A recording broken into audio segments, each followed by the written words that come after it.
the Age of Fission radio show with your host, Lonnie Clark. We stand together and accept that we now live in a world transformed by Fukushima. From 8 a.m. to 9 a.m. Pacific Standard Time here on UCY.TV radio. We relentlessly engage every ear that listens. We expose and confront the complete lack of accountability for the nuclear industry. Consider social engineering programs who view our bodies, minds, and souls as assets on a balance sheet. We discuss vital current issues, interview activists, and engage our audience in an effort to allow all voices to be heard. The Age of Vision radio show creates a venue that all will choose. We encourage our listeners to reclaim their power and their courage to take action and save our planet from the ravages of greed and indifference. Our actions matter. Every voice matters. We remind our listeners that happiness is resistance.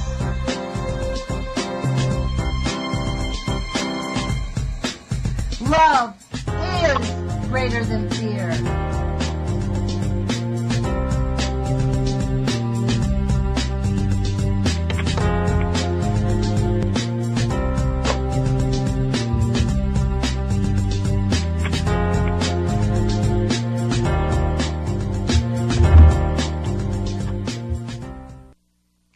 Good morning, UCY.TV radio listeners. This is Lonnie Clark with the Age of Fission radio show.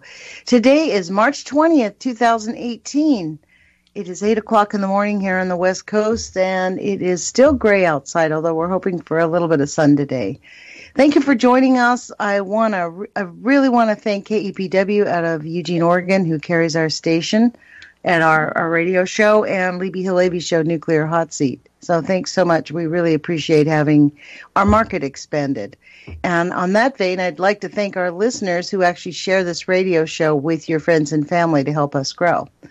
Today we have back with us a friend of our show, Erika Dugan, who is basically a victim of the fracking industry, to be honest. Her family, she's a mom who's been speaking out and taking action on her own behalf because she hasn't been able to find it. So thank you, Erika, for joining us. We really appreciate it. Thank you. Thanks for having me, Lonnie.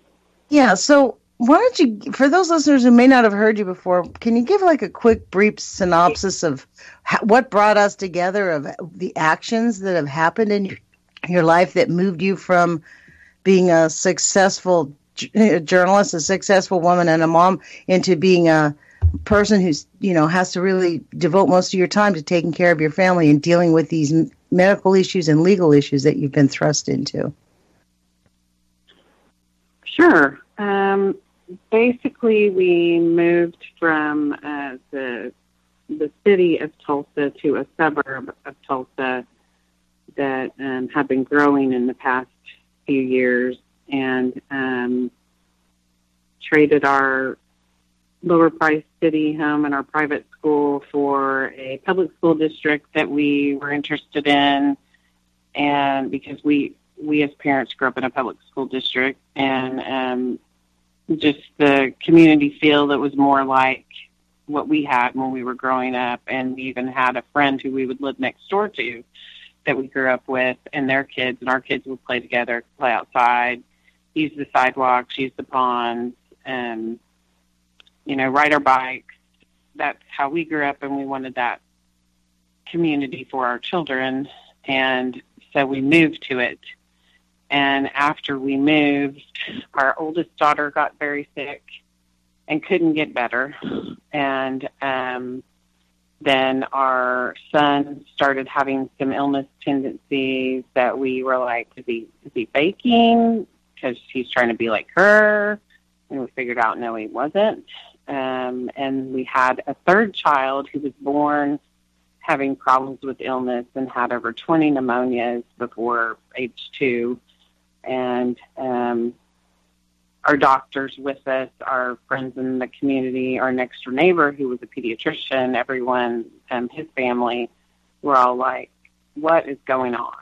You know, something is going on. This is weird. And people in the community knew things were strange and that we had excessive things going on, but no one really knew why, what, when, where, or how. And so we didn't want to pursue that. We just wanted to pursue healing. And our daughter had become so emaciated with illness.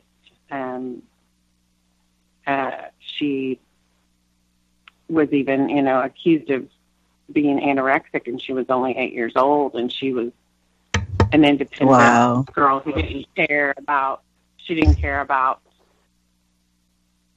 looks at that time, like you do when you're like 12 or 13, and she wasn't prematurely entering that. So, you know, we knew that those things weren't right, but we pursued it anyway to make sure we weren't just not seeing something, and even the counselors were telling us, no, this is something physical going on. This is not a nervosa, anorexia, mental situation, not behavioral, not lifestyle. This is a real physical thing, and you have to fight for your children and find out what's going on. And so, you know, given that charge is very weighing and emotional when you don't know what to do next and you're trusting the professionals. And then we saw, you know, the group of professionals standing next to us, fighting for us. And as we learned more and more truth, we saw a divide between the professionals that were standing by us and the other ones that were just acting strange to us, doing bad things, not letting us find the answers that we were very close to. So we just had to keep continuing on that journey because of the excessive illness that was continuing. And it brought us to learning that we had 2 chemicals in our city water that were basically poisoning us. And that brought us to learning that those chemicals were used to remove industry chemicals that had purposely been put in the water as a part of an industry process. And that's what the experts told us had happened to us all. And then, of course, we watched the fallout of what's happening also to our friends and neighbors, and we continue to watch premature deaths occur. We continue, you know, another person come down with these tumors, and we know it's from their exposure in whatever year. And so, you know, we continue to watch how that materializes and falls out. And I think the biggest thing we've learned in this journey is that environmental illness and environmental exposure is at a lot of the heart of, you know, the widespread illness that's come across our country, this health crisis that we've entered. And there's this belief and corruption that surrounds it and makes like a bubble around it. There are people who believe in that as the source and the cause, and there are people who don't. And there are those who know that it's the source and the cause, but that build that bubble around it too, to try to like protect you from getting to the heart of that, for many reasons. Because, I mean, it could be dangerous for our country to just know that all at once and try to deal with it all at once. It could be dangerous for us to stop those industry processes, and, you know, it would cancel out services and products that we need to live. So, I mean, there are lots of reasons why the corruption surrounds it, but there's also just the good old bad reason of people don't want to pay for their mistakes. I would say it's actually that they don't want to stop making money and they don't want to assume responsibility, because I personally believe that's a false narrative. If we stop these chemicals, we'd have to stop the production of these vital, necessary elements. I think that's a false statement. I mean, that's what we've been sold, that we need this, but the reality is, prior to Dick Cheney's secret signing on the 2008 budget, which happened in '07, where he put in there the secret thing about fracking, they allowed fracking and allowed a secret element, and nobody can know what it is. I mean, we instead of doing solar and wind power in this country, we're doing oil and nuclear, the two most harmful things. So there's actually suppressing alternative energy that is just as viable and could provide us with just as much. But because it's not as profitable, we suffer. You were right that we suffer in this country about corruption. And if corruption means praying to the money god, I guess that's what it is, because everything is couched in terms of money, not human. That's why your journey to get equitability for the medical effects that have happened to you, it's long, because there's no respect for that. You know, I want to ask you a question. You were talking about how you were watching your neighbors have many of the same illnesses and problems. Were any of them aware of what was going on with the medical condition or anything like that? Do you know what I mean? Were they aware that it came from fracking, or were they just thinking, God, I'm just getting sick and sick and sick? I think they were just thinking, gosh, I'm just getting sick and sick and sick. And I know, Mary is too. What's the deal? Maybe it's this climate change. Maybe it is what that lady found out about the water.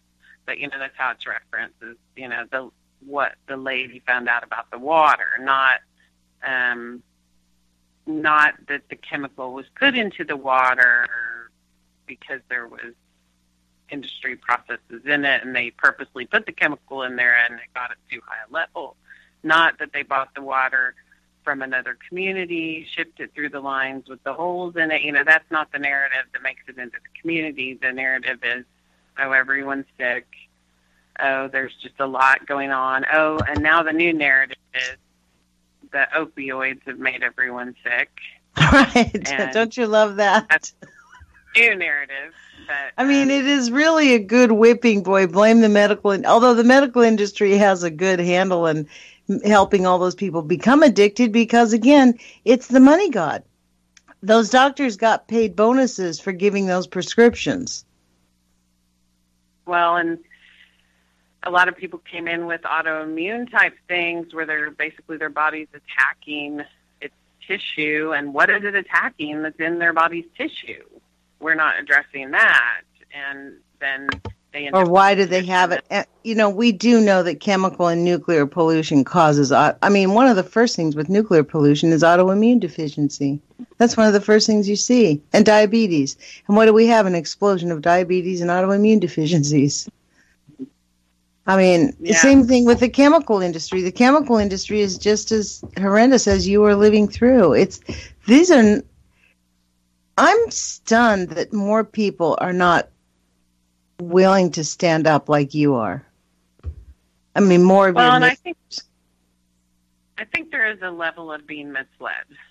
There is. And when you're misled by your leaders, and you're misled by your doctors and even a lawyer that you try to speak with, that when you know something's wrong and you're still misled, then, it kind of tends to make you feel like you're the one who's wrong. As an example, when the city of Broken Arrow was buying water from another community and shipping it through the water lines in one of the hotter months, one of the drought months, where if you have holes in your water line, you're probably going to lose more that month because, the ground around it is dry, and so it's going to seep up more when it's running through the line or running out.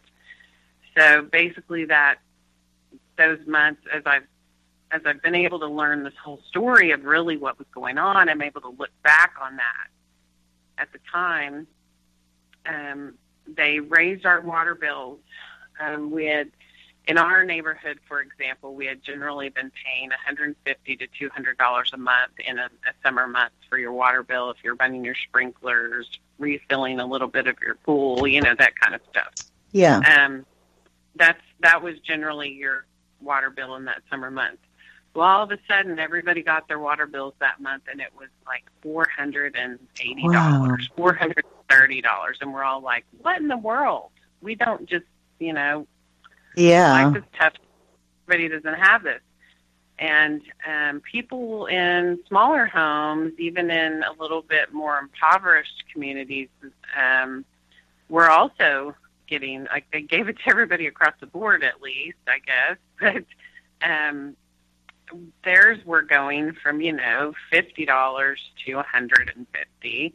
Wow. And everyone began to speak up and go to the media source where it's like in your corner, and several people at once came to them and showed them their water bills and said, "Hey, look at my water bills for the last 3 years in this month. Now look at this one." And there was just so much fact that the media had to come out and say, "What's going on?" Of course, we never got the story. We never knew they were buying our water from another source. If they had given that to us, they buried it somewhere where no one ever read it, And we didn't know really why all of a sudden they decided to give us this big bill. And I still don't have that as a fact from the city. I'm just leading to that, assuming that from all that I've learned and from what they have admitted, that they were losing the water and how that would work in a hot, dry summer month. So this is how we're misled. The people would call up the water company and say, "How did you send me this bill for $430? Oh, well, we know that you have a pool and you must have refilled your pool. You did it." So this is how we're misled. Wow. We're blamed. And this is what happens to you in medicine. I've talked about this before. Like, you go in and you exercise, you're eating well, and then they just tell you you've gained 20, 30 pounds because you're overeating and you don't exercise. You just sit on the couch all the time, So Right. it's that whole misleading blame thing. And Blame the victim. It's kind of about blaming the victim. And part of that is corruption. Part of that is they don't know what to do or what to tell you, and it's their job they're an expert, so they have to tell you something. I think you're right on that. I think that's a very accurate statement. I think they really, honestly, that's part of what keeps people going, okay, well, let's just tell them something. Because we can't tell them the truth, because if they told them the truth, there'd be pitchforks, because people would be like, what? And so I think it leads into this whole atmosphere of let's just believe what industry is telling us. Let's just believe that they have a solution down the road. Yeah, and the thing I keep fighting for is at least give our health providers a health response. If we find this weird virus is doing all this things to people, then we make a response. We say, this is called Ebola, and this is what to look for, and this is what you do. And you know what, Erika, that's a breakthrough statement. That's actually a breakthrough statement. Because really one of the things that we as activists really want, we want the medical industry to be free to say, yes, you've been poisoned by these chemicals, and no, you're not going to be allowed to sue them because it's part of what we're accepting, but this is how we can deal with your medical thing. Yes, your problems are caused by the nuclear industry, nuclear pollution being in this area. And no, you can't sue them. And no, they're not going away, but let's deal with your medical stuff. Because the fact is, they're not closing down the nuclear industry. They're not closing down the oil industry and the fracking industry. They're going to use that till every drop is used up, period. No matter what, till the last human falls dead on this planet, I think.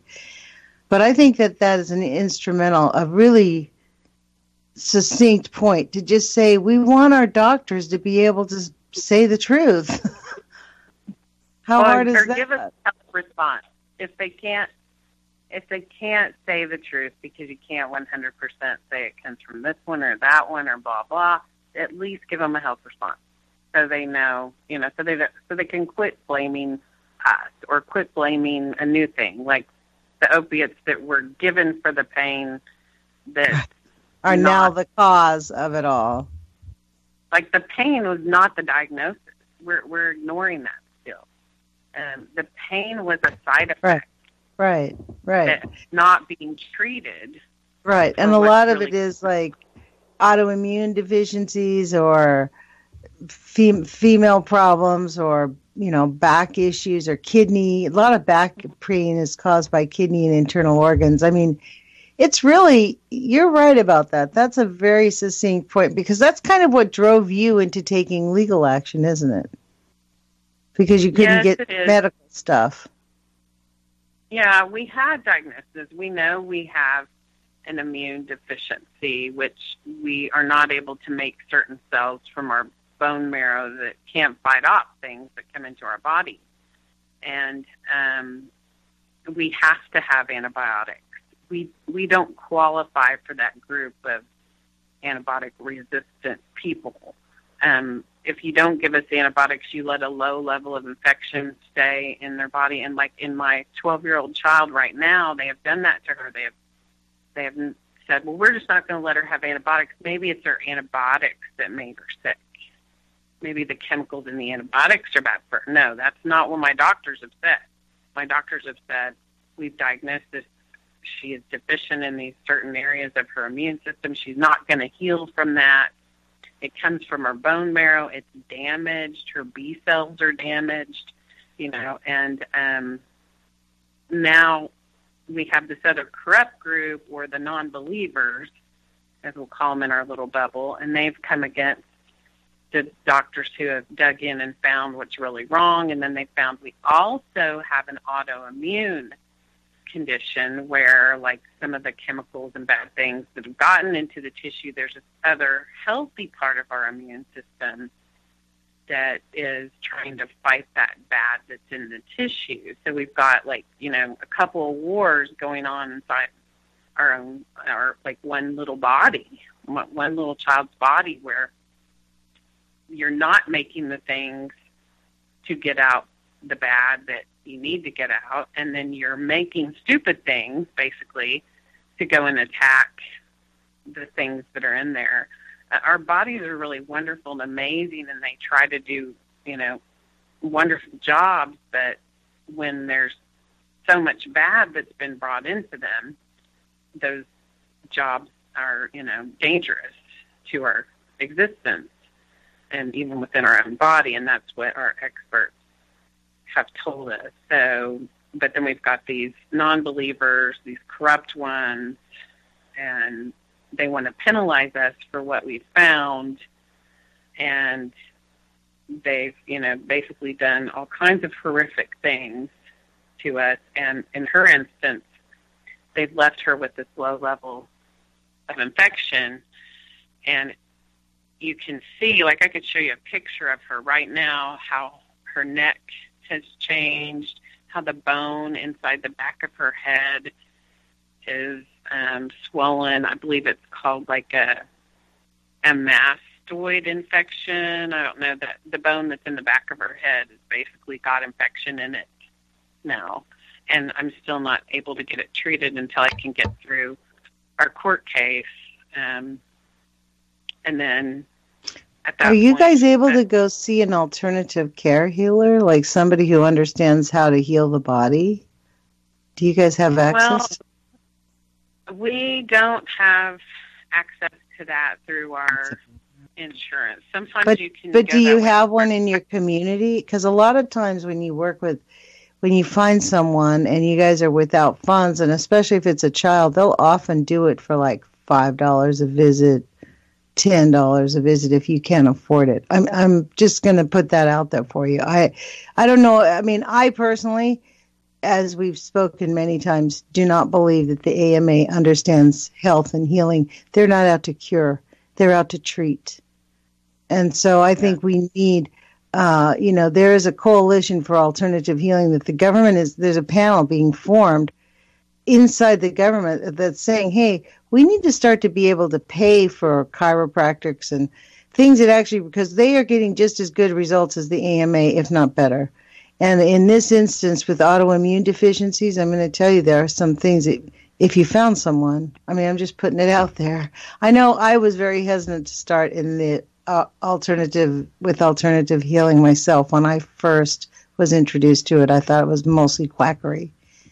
And there are some quacks, just like there's some quack doctors. But with the things you're telling me, I feel compelled to just put that out there. And to other people who have these diseases that you just don't get any type of respite or real answers. I know that's what I went through.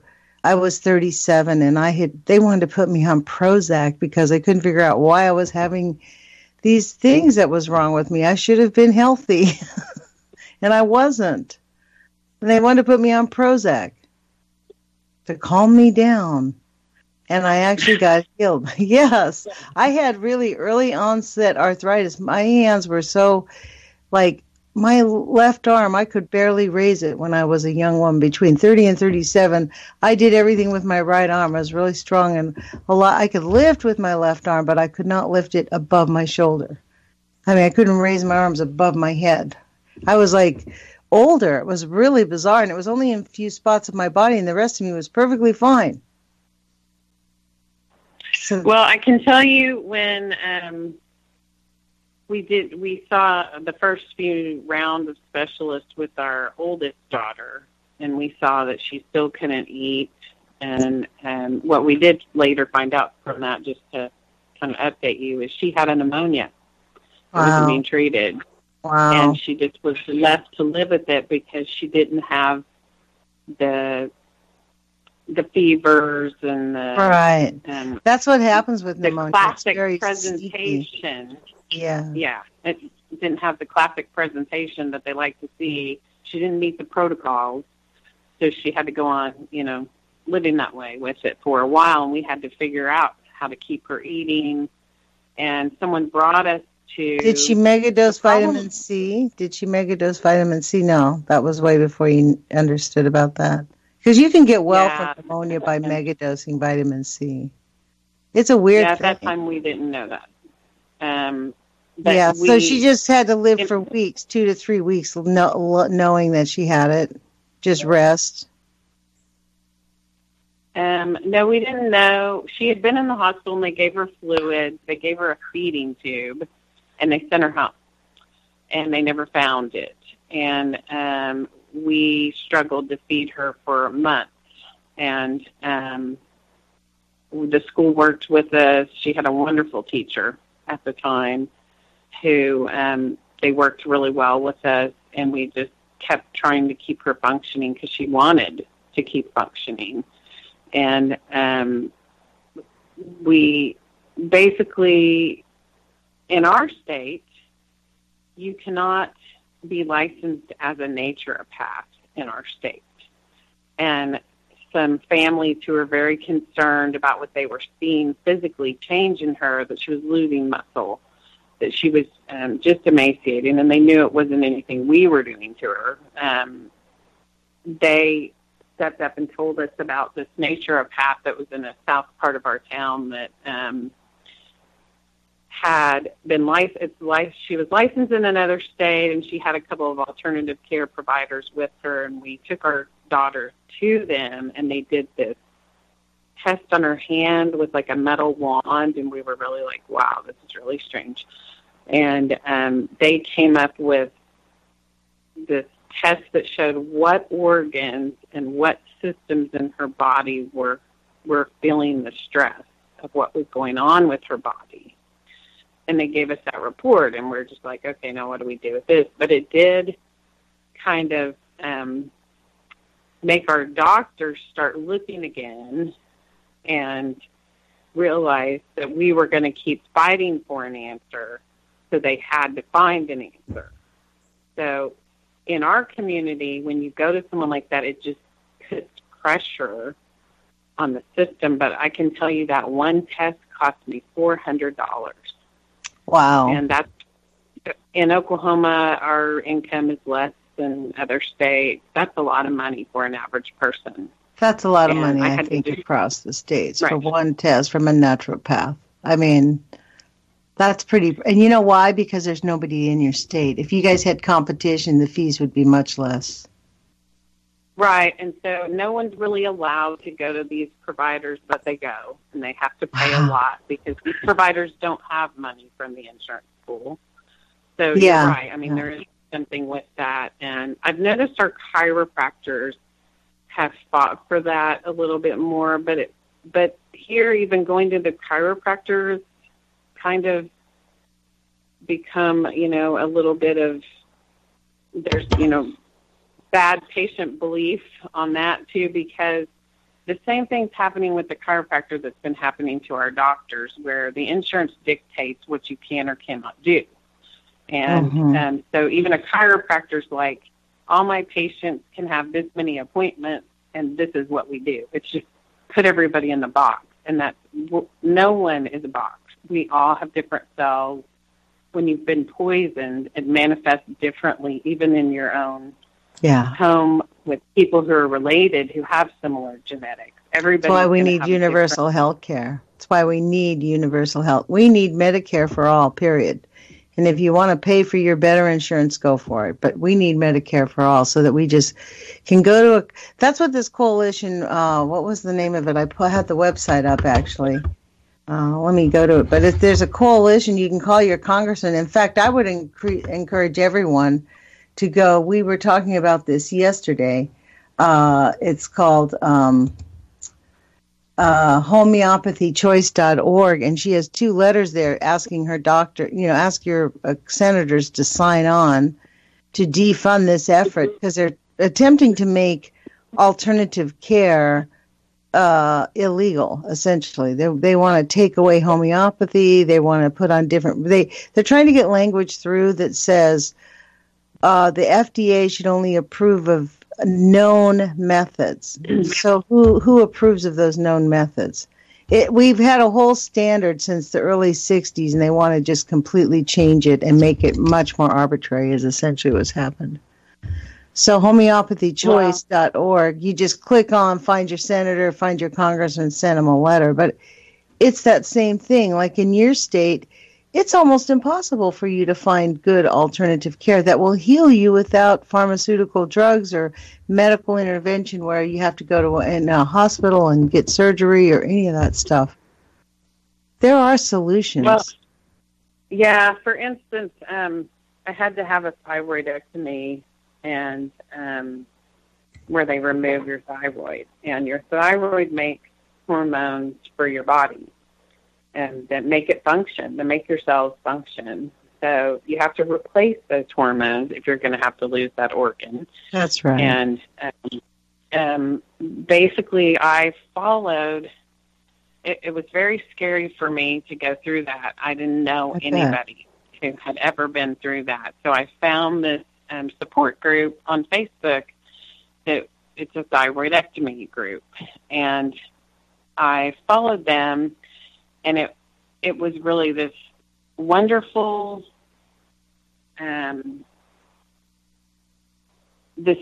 group to find, even though it was kind of scary at first because people show you their incisions, and I didn't really like that. Yeah.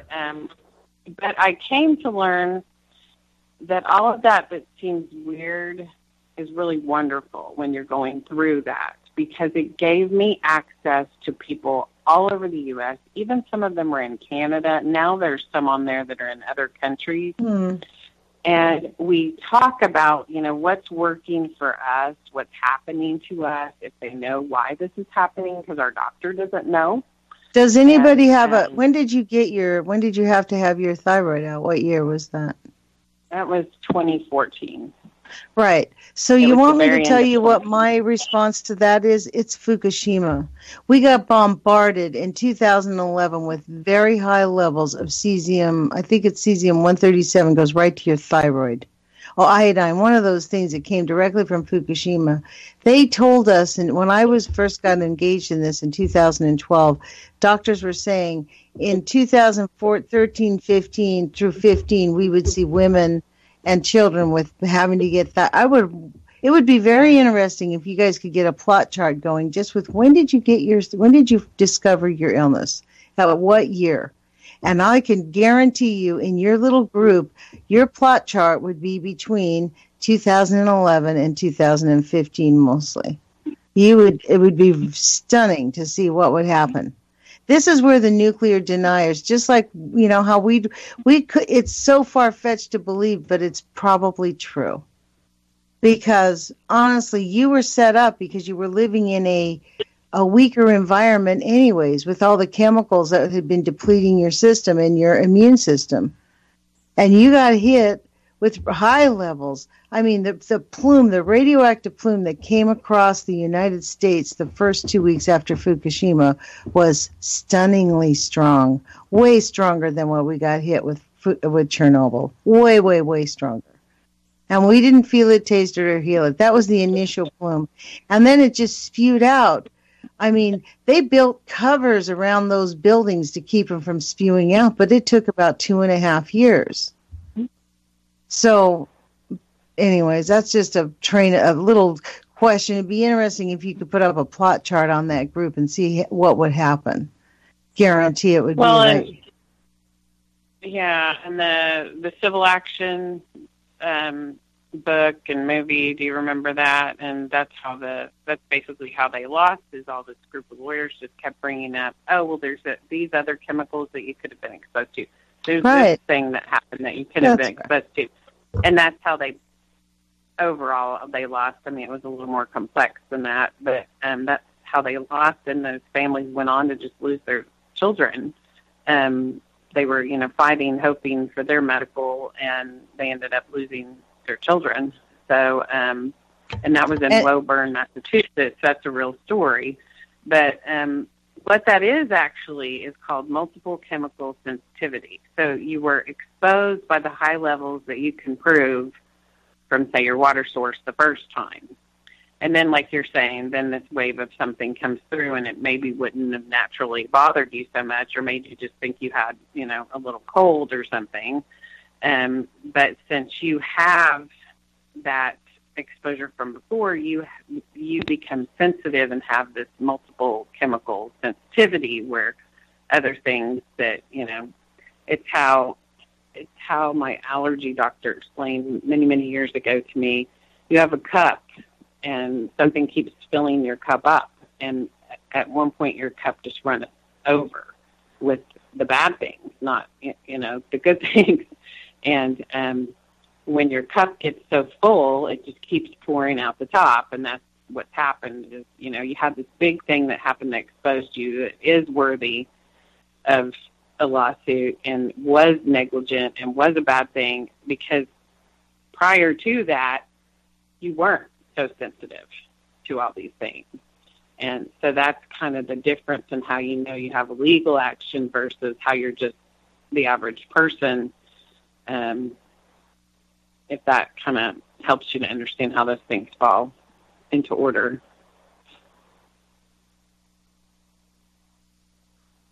Excuse me, I had the thing off. That's okay. That is how they want it to do. That is how, they want us to think that it's all just falling in order. But I think we're at this point where, as adults, we have a responsibility to, demand the truth. Yeah. I mean, it's only harming everyone, including their own children. I mean, this is the hardest part, when we realize that really the money god is all that matters here. Because they know they're harming their own children. I mean, your own senators in your state are living by the same rules. Your congressmen, all your representatives. Yeah. They're living in the same communities. Yeah, I know for a fact that Scott Pruitt, who moved to be the head of the EPA and has a controversial relationship with our country, his family, some of them lived in our community. So I'm just thinking they have to be affected in some way. So, yeah, it is affecting many, and that's why I said there's these layers of belief and layers of corruption surrounding that. And we have to have a health response. We have to. We have to step up, and I keep being like a hen pecking at this woman who I know is in charge of that health response, and she's had to contact me.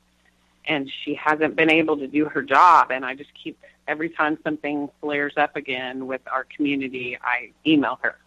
And I say, I'm here to stand in front of you again with my email sign and let you know this is happening and let you know you still haven't given our doctors a health response. And I just keep doing that to her because it's her job and she's not able to do it. She works for the CDC.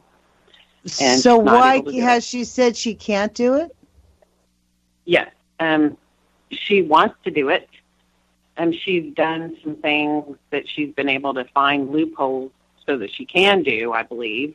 What keeps her from doing it? What are there laws on the books? Like, what's the deal? Why isn't she allowed to do her job? In our case, it's that state situation where I even hooked her up with the new epidemiologist who strangely is a veterinarian and not a doctor. And but our animals are being affected too, so that's fine.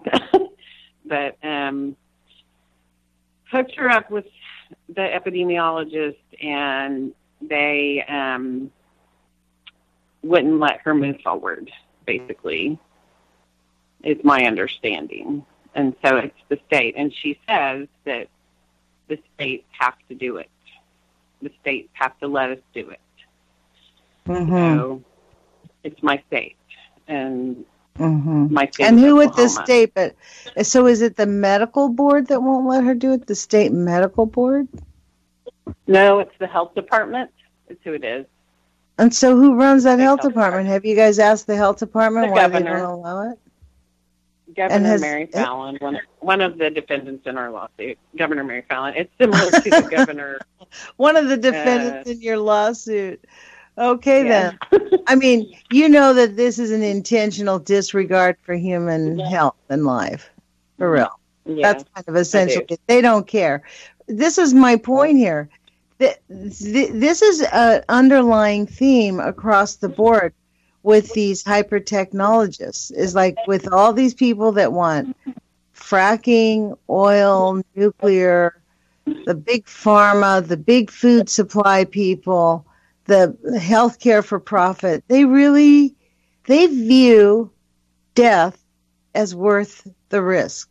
They view us getting sick, and because it's part of their win-win cycle. If they make us sick, we have to go to them. They are not interested in curing. And so the industry views like, well, there's just going to have to be so many people that die so that we can have this money.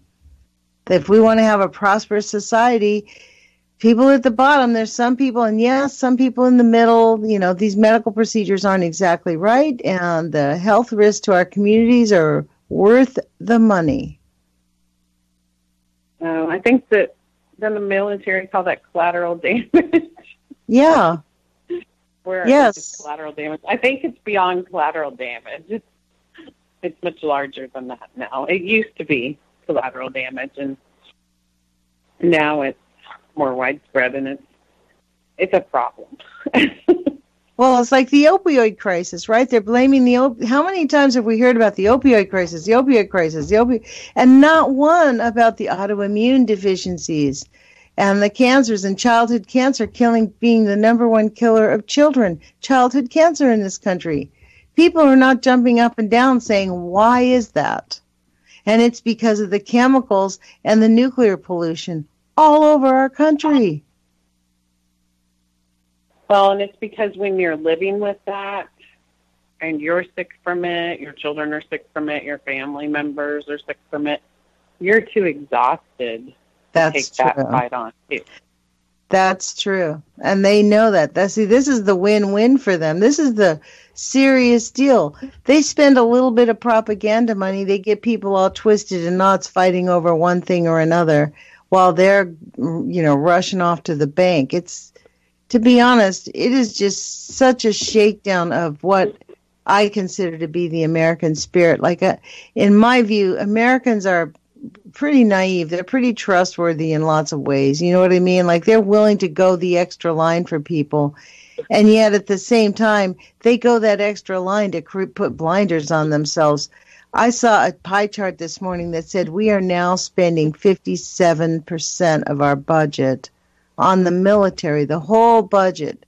And then everything else, the biggest percent we spent on anything else was 6%, because we have all these prioritized needs, all these different, social needs, military, not military, but social, educational needs, school, governmental, like how do we administer all of this? But most of it goes to the military. Now, why is that? I mean, that's ridiculous. That is an outrage, a beyond complete, that we're willing to do that when we have we could put those resources, like, could you imagine if we could put some of those resources into providing protocol for our doctors and helping our doctors study and understand the pollution that our people are experiencing? And we don't really have the industry either to solve the problems. That's why they don't solve it. They don't really have the answers because they're not putting money into it. I mean, I believe if they really focused on it, they could find an answer. I try not to get worked up about those things because I want us to have a good military. But I want us to have a good military too. But you know what? If we spent 25% of our budget, we'd still have a good military. I mean, I think that's a false equivalency. Completely. We spend more than every nation on the planet 6 times over, I think it is. And yet China is rushing off. They're going to become a good nuclear power because we want to sell uranium. There's a uranium glut. So we're selling uranium to anybody who'll buy it. Well, what I hear when you being upset about that in the budget is I hear the number, like, however many billion, or like even when he was talking about building the wall and how much he's going to spend on the wall. If you can just say that we're in so much debt, and then you can come up with a big number like that to build a wall, why can't you come up with a big number to create a health response? So that's what I hear. It's like, if you can do that, and, the same way, it's some human nature thing. It's the same way the government is doing with the food stamp program. They want to decide what you can spend your money on. They think you shouldn't be spending it on this, but you should be spending it on that. Well, in your own house, you'd be like, well, I think I'd rather buy that new flat screen TV instead of fix my water tank because it's not broken yet. So, I mean, we do those things as humans on all levels. They built a brand beautiful stadium in my community, but did they fix the sewers? And now there's this sewer gas smell all the time. So why would you spend all that money on the stadium, but then your town smells like stinky sewer gas for all the people that walk to the stadium through it, smelling it, breathing it? Why did we not include that in our money plan of building the brand new, beautiful stadium? So, we just do goofy things as humans.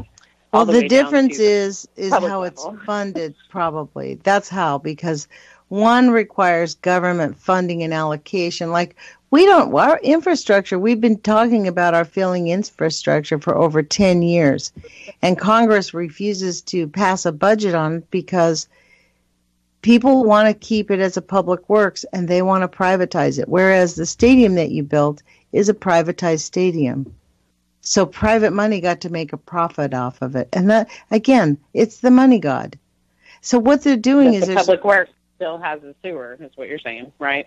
Yes. And what they want to do is get these cities and states and even the federal government to the point of desperation to where they'll say, like right now, the current proposal for the infrastructure bill is subcontract, and privatize the roads, privatize the bridges. And, the problem with that is on privatized land, you can have private security forces and you can break the law because it's your land. So there's a reason why we have a government and why we have a road system, because we want to ensure the safety of all. This idea of, we're being used as assets on a balance sheet, and it's up to us to keep us off the balance sheet. That's what I think. Like, this idea that we can't cut back the budget in lieu of creating a health response to all these medical conditions instead of just blaming big doctors. Essentially, what you're going to be doing is blaming doctors. You're going to make doctors the bad guy. And then you're going to create a whole underground network for opioids. They need new writers. These overlords need new writers. This stuff is all easy to see. Yeah. I don't know. I go back through history. It's the same pattern. It's just murder, death, killing, greed. And at what point, I think that maybe this is where humans have grown up. You and I are on the air talking about this. That's a step in the right direction, I think, Erika. You're taking action. Well, you have a legal case going on. What's going on with your legal case? We have about 10 minutes. Is there anything new to tell us on that? We have our last response from our defendants. We have, over 20 defendants that are in our suit, and this is our last one, which is all the government agencies. Sorry, my dog's going to bark in the background right now. Basically, the federal government has accused our complaint of being convoluted and placing an inordinate burden on the court. Well, these are all the burdensome things they put us through for years, and we're able to, tell it in one big complaint to the court. Sorry if it's an inordinate burden. It's been an inordinate burden on us, and it's just time to show the truth, and that you do that to children, and that you do that to a family. And so that seems, easy to overcome, and that's their reason for wanting to be dismissed. And their big reason is that they are saying that they have sovereign immunity. And so I've been able to find that that term sovereign immunity was brought into the courts at some point for government, and governments have put it into their own rules for suing them, but it is not anywhere a part of our Constitution. And so the good thing about being in federal court is everything is about the Constitution. And this is why I'm able to speak up, because our founding fathers fled the sovereign. They didn't want to lose their property. They didn't want to be overtaxed again. They didn't want to be overburdened by a government. So that's why they came here and started their own community, built their own laws, framed the Constitution. The preamble was to always keep the general welfare of interest and not the sovereign. There is no sovereign anymore. So I find it interesting that that's their main reason for dismissing. And we know that they've been acting like a sovereign, and we feel that. And you're saying that in some of the things I've heard you say even today. Yeah, like I call them the overlords. I refer to them as the overlords. Exactly. And so that's all we're doing is we're just reminding our country that they've broken our laws. Right. And you can't be dismissed for breaking our laws. And that's, I hope that our judge is good. I can't see anything yet that tells me we have a bad judge. And I've had a couple of bad judges in the Social Security Court who are corrupt. What are the specifics of your case that you want to win?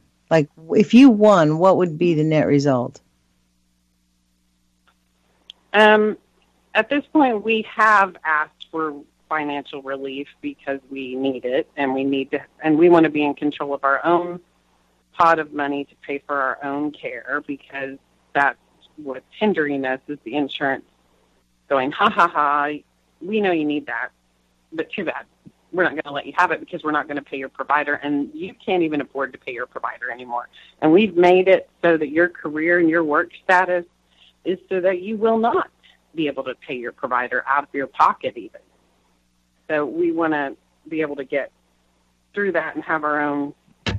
Yeah. Well, it's good because get our property back. The only thing they honor is money, so maybe that is what the good part is. Like, you're not just making it about all the other stuff, because the only thing that they really, really are concerned about is money. And we are told that if the courts find for us, there will be multipliers, and if there are, then we will use that to help others in our community who have suffered in our way. And what we would like to see is, of course, the health response. And we would like there to be some criminal ramifications for the people who have acted like criminals, because they believe they are above the law. They believe they are with those who are so powerful that they can harm people, even kill people, in order to keep their budgets the way they want them, to get their big bonuses for millions and millions of dollars. And that should be criminal. If I went out and did that, started some little coalition and took money from people, I would go to jail. Why don't they get to go to jail? And just because they've made friends with people in agencies and congressmen and senators, I would still go to jail if I made friends with people. I wonder. Did that. I wonder if they have like what the nuclear industry has in the Price-Anderson Act. The Price-Anderson Act indemnifies anybody from knowingly or unknowingly causing harm to our environment or human beings. So they can do whatever they want with impunity. And I wonder if the oil industry has any type of legislation to that end, which is, why they do it willy-nilly. Do you know if there's anything like that? I know they changed the Clean Air Act, and I know they changed the Clean Water Act to make them immune from meeting those things. I do know that. But I don't believe that we, the people, got to decide that. And I don't believe that the way that was gone about was right.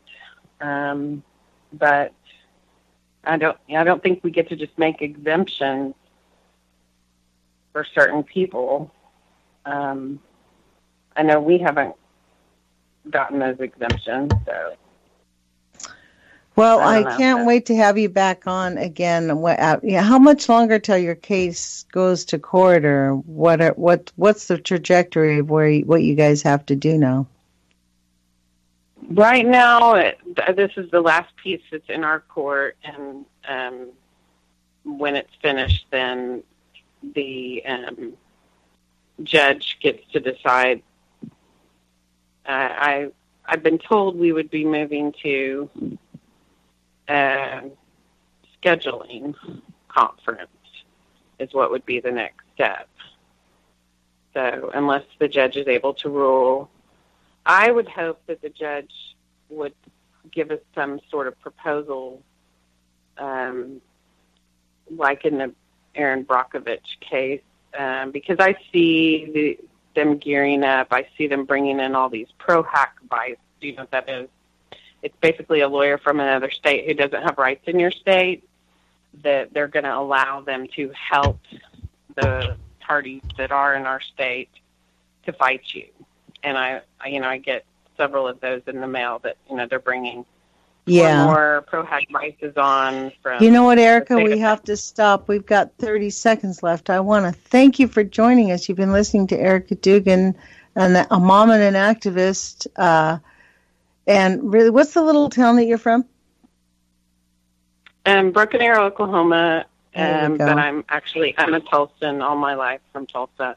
And Broken Arrow is a suburb of Tulsa. So put your courage feet on. This is how we hold America accountable and make America really great again. Talk to you guys later. Put your courage feet on. Bye. Bye, Erika. Thanks for joining us. Bye.